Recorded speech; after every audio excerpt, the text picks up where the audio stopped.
Bonjour à tous. On va donc maintenant faire un exercice sur la biodiversité qui est tiré d'un sujet de bac aussi, mais pas de votre filière, mais il est intéressant. C'est un sujet qui était sur les problèmes de pollution sur une bananeraie en Martinique. Cette pollution est faite à partir d'un produit, d'un pesticide qu'on appelle le chlordécone, donc insecticide, pardon, organochloré, employé aux Antilles. Et à partir de là, donc, un sujet de biodiversité a été fait. Donc on vous demande à partir du document 2 et 3 d'expliquer comment le chlordécone, donc, depuis son épandage, a migré des sols vers la fameuse capucette qui est un petit poisson. Donc ça, vous l'avez. Il faut vous aider. Ça, c'est une question classique de bac qui vaudra d'ailleurs beaucoup plus qu'un point pour votre bac à vous. Pourquoi? Parce qu'il faut analyser deux documents. Que vous apporte le document 2, que vous apporte le document 3. Et ça, il faut absolument le dire dans votre réponse. Donc comment, à l'aide de ces documents, je vais pouvoir dire que le chlordécone a migré dans les sols jusqu'à la capucette. Alors, que me donne le document 2 comme renseignement? Le document 2 me donne le relief et la pluviométrie de l'île de la Martinique et l'endroit où se trouvent les bananeraies. Donc les bananeraies, comme vous le voyez, se trouvent sur l'est de l'île, donc toute cette partie-là. Et me donne la pluviométrie. Alors la pluviométrie et l'altitude, donc c'est très haut de ce côté-là, donc la pente ici doit être donc très forte. Et ensuite, ici par contre du côté de Ducos, on vous le met ici, 62 mètres d'altitude, donc le bas de l'île a une pente beaucoup plus faible. Voilà, donc ça me donne ça comme renseignement. Alors le vent, bon, arrive de droite, ça c'est bon, c'est pas ici, c'est peut-être pas très important. Donc voilà ce que me donne le document 2. Du relief, il me situe l'endroit où se trouvent les bananeraies, comme par hasard dans la pente, surtout au nord de l'île. Et que me donne le document 3? Le document 3 me dit que le chlordécone est donc un insecticide, qu'il est là pour tuer les charançons et qu'on le retrouve dans le sol, dans l'eau des rivières et dans les sédiments. Et du coup, bien sûr, les aliments que l'on cultive, donc les bananes entre autres, eh bien, sont contaminés. Les animaux sont contaminés aussi. Le sol est contaminé. Et là, on vous donne un mot très très important, phénomène de bioaccumulation. Donc, qu'est-ce que le document 3 vous apporte? C'est que ce chlordécone, cet insecticide, eh bien, il va se retrouver accumulé dans les graisses des animaux pour arriver dans la chaîne alimentaire des donc les producteurs primaires, jusqu'à la capucette, qui, vu le taux de chlordécone, n'est sûrement pas un herbivore et sûrement un omnivore. Et c'est le cas, un omnivore, c'est un tout petit poisson, vous pouvez le chercher sur Internet. Donc pour qu'il en ait 60 000 fois plus que l'eau dans laquelle il est, c'est qu'il a mangé pas mal d'animaux qui, eux, ont mangé des plantes contaminées pour en arriver à ce taux-là. Donc voir cours bien sûr sur la bioaccumulation que vous avez sur le cours d'écosystème. Donc bioaccumulation, c'est que l'insecticide n'est pas évacué dans les urines ou dans les excréments, mais il s'accumule dans la graisse des animaux. Donc les premiers, les C1, ont mangé des algues et ont donc de l'eau contaminée. Les autres ont été mangés, les C2 mangent les C1, donc du coup la capucette elle doit manger pas mal de C1, ce qui lui permet aussi donc d'accumuler cet insecticide. Et sûrement il est C1 aussi de temps en temps, puisque c'est un omnivore, donc il doit manger aussi des plantes, pour se retrouver à ce taux-là. Voilà ce que me donne le document 3. Donc maintenant, comment je vais formuler la chose? Eh bien je vais dire, le document 2 me montre que l'eau de ruissellement, que la pente est forte, et donc que l'eau de ruissellement avec donc l'insecticide dedans arrive dans la bananeraie, de la bananeraie jusqu'en bas dans l'eau pour arriver dans l'océan.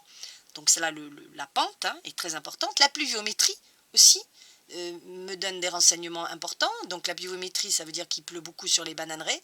Et donc du coup, l'eau d'évacuation va emmener dans les rivières et jusqu'à l'océan Atlantique, donc cet insecticide. Voilà ce que me donnent ces renseignements. Et j'ai en plus un renseignement supplémentaire, c'est que cet insecticide est donc bioaccumulés dans la chaîne alimentaire des producteurs primaires au C1 et au C2 jusqu'à l'océan.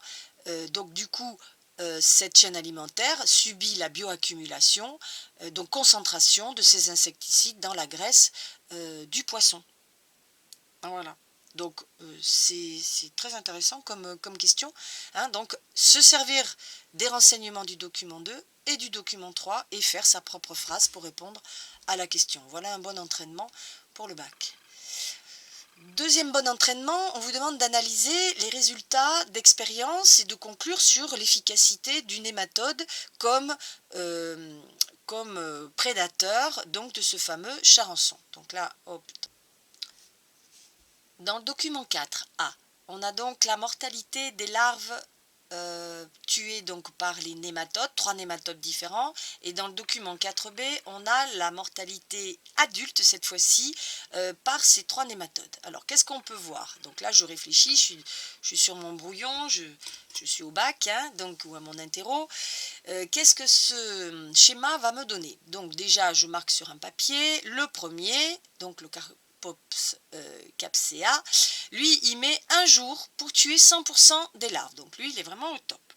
Le deuxième, le Glazeri, lui il est là, il arrive péniblement à 70% au bout du 3e jour. Et l'Heterorabitis, lui il est un petit peu plus lent, il met 2 jours pour arriver à 100%. Bon, c'est déjà pas mal, hein, mais donc au final il n'arrive pas vraiment à 100% dès le début. Que me donne l'autre document? Alors, l'autre document, il me dit que le premier, donc le nématode Carpocapsae, lui, il met à peu près 8 jours, mais il arrive à 100% au 12e jour. Ce qui est bien, il arrive à tuer donc les adultes au bout du 2e jour. Le Glazeri, il n'en tue que 40%. Et il met du temps, 14 jours. Et le Bacteriopha, lui, il met 8 jours à 30% à peu près de mortalité. Donc oui, tout ça, ces chiffres, il suffit de les lire. Hein. Le 12, il est là, le 30%, il est là. Voilà, donc ça prouve que vous savez lire un graphique et que vous en avez tiré les renseignements. Vous ne dites pas, il y en a un, ah oui, il monte, l'autre, il descend, etc. Ça, c'est pas une analyse. Hein. Donc voilà ce que me donnent ces 2 documents. Donc comment je vais dire maintenant? On me demande de les analyser, donc voilà, et de conclure sur l'espèce qui est la plus efficace dans la lutte contre le charançon des bananeraies. Alors, analyser, donc maintenant que vous l'avez analysé, vous allez dire, dans le premier cas, le 1 met 1 jour à 100%, le deuxième met 2 jours à 70%, le troisième met 1 jour et demi à 100%. Donc je considère qu'ici, c'est celui-là, le Sterner nema, qui est Carpocapsae, qui est le plus performant pour tuer les larves. Et dans le deuxième document, là pareil, je l'analyse, donc 12 jours à 100% pour l'un, 14 jours à 40% pour le Glazeri et 8 jours à 30% pour le Bacteriophra. Donc ici, quel est le plus performant? C'est encore le Carpocapsae, puisqu'il arrive quand même à 100%, c'est ce qu'on veut, hein, 100%.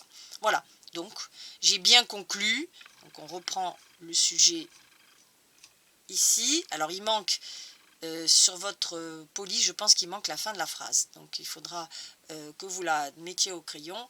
Donc la plus efficace dans la lutte contre le charançon.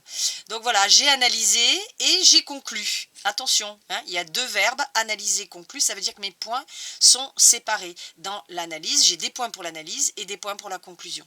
Donc la conclusion, c'est bien sûr que le nématode le plus performant, c'est le Steinernema Carpocapsae. Voilà. Dernière question. La dernière question, c'est compte tenu de vos réponses aux questions précédentes et en utilisant vos connaissances, c'est-à-dire votre cours, expliquez au point de vue écologique, hein, pas d'économie ni rien, on demande uniquement écologique, quels avantages liés au maintien et au retour de la diversité des écosystèmes dans la zone de culture de bananes. Alors, qu'est-ce que vous avez trouvé, vous, de votre côté? Quel est l'intérêt d'avoir utilisé ce nématode plutôt qu'un insecticide pour retrouver donc une bonne biodiversité des écosystèmes? Alors, bien sûr, il va falloir se servir des cours, hein. Donc, on voit qu'en utilisant ce nématode, en se servant des questions précédentes, l'on va donc éviter de mettre des insecticides, donc éviter de polluer. On appelle ça un biocontrôle, c'est-à-dire une utilisation d'un prédateur naturel pour ne pas utiliser d'insecticides. Donc voilà ce que j'ai retenu. Ce que j'ai retenu aussi, c'est que les avantages, c'est bien sûr que la faune du sol va donc vivre, que l'écosystème dans la bananeraie, voilà, d'autres conséquences vont survivre. Il y a peut-être des oiseaux qui mangeaient ces charançons, il y a peut-être des serpents voilà, qui ont été perturbés par cette pollution. Pardon. Donc du coup, il faut parler de l'écosystème entier de la bananeraie, hein, va donc être préservé au niveau autant de petits animaux, de gros animaux, que ce soit des oiseaux, des reptiles ou autres.